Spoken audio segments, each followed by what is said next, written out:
Welcome back to Yoga Teacher Reviews Books About Yoga. Today I'm talking about a book that I was gifted for Christmas one year, but I saw it in Costco in Honolulu, so I think that's where it came from.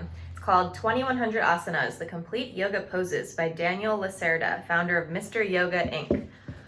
I'd never heard of Mr. Yoga Inc. before, have you? This is basically a coffee table book, which you can see in the thumbnail for this video. It's really heavy. It's not that big for a coffee table book. Like the height is not that big, but it's very thick and heavy, and it's big and it looks good on a shelf. And it's basically a visual book, so it's all just photos. Photos. Mostly small, but some of them are big. So usually what happens in this book is that it starts with something like this, like King Pigeon pose, with a big photo and more information about how to do it. And then it goes into smaller photos of variations of that pose. So these are all variations of King Pigeon pose. And it goes on for quite a while. There are many more variations than you could ever imagine. And I think that that's the strength of this book. It's kind of creative and artistic and takes some liberties, I would say, with yoga asana, but in a really interesting and creative way. I'd say most people aren't able to do all of these poses, but it's kind of a good visual reference in terms of what the human body can do and different shapes to make that you might not have thought of before.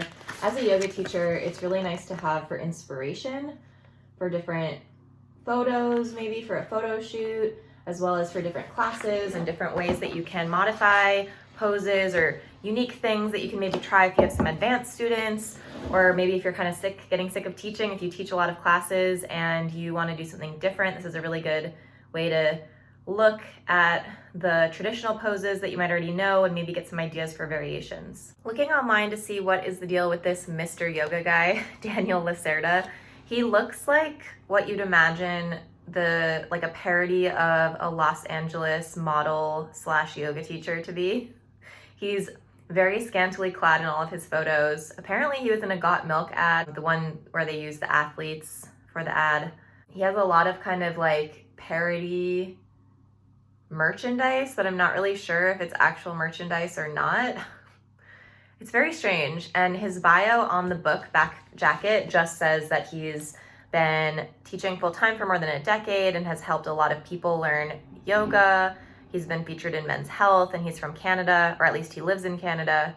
But it doesn't say who he studied with for yoga or what style he studied in or practices or anything about his qualifications. So it's a little bit sketchy in my opinion.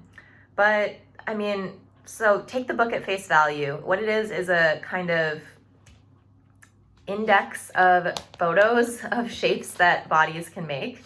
One thing that is included with each pose is a name that they've named it. I think they've named these poses because there's no way that all of these are really known poses. But another thing that's included along with the name of the pose is pose type. So for example, seated, forward bend, binding, etc.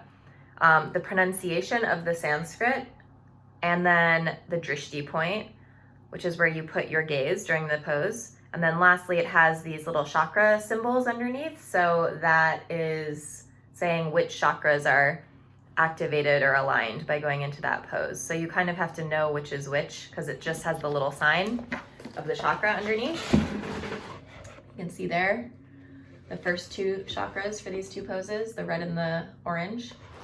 So anyways, like I said, it's a really nice coffee table book. It's maybe a nice gift if you have a yoga teacher in your life who doesn't have this book yet. It's definitely not essential, and it's not a book to be read. There's not really much to read. It's more something to have as a coffee table book, and you occasionally flip through it and think, that looks nice. Oh, wow, how pretty. Oh, that's a good idea. Oh, that's an interesting idea. I wonder if I could do that in my body. That's what I would say this book is for. So not essential reading at all, but nice as a nice touch if you have a gift you need to buy or extra money to spend, or if you're sort of lacking in your creativity and inspiration as a yoga teacher. Let me know what you think if you have this book or if you've seen this book. If you agree or disagree. Thanks so much for watching. Please subscribe if you haven't yet, and I'll talk to you again soon.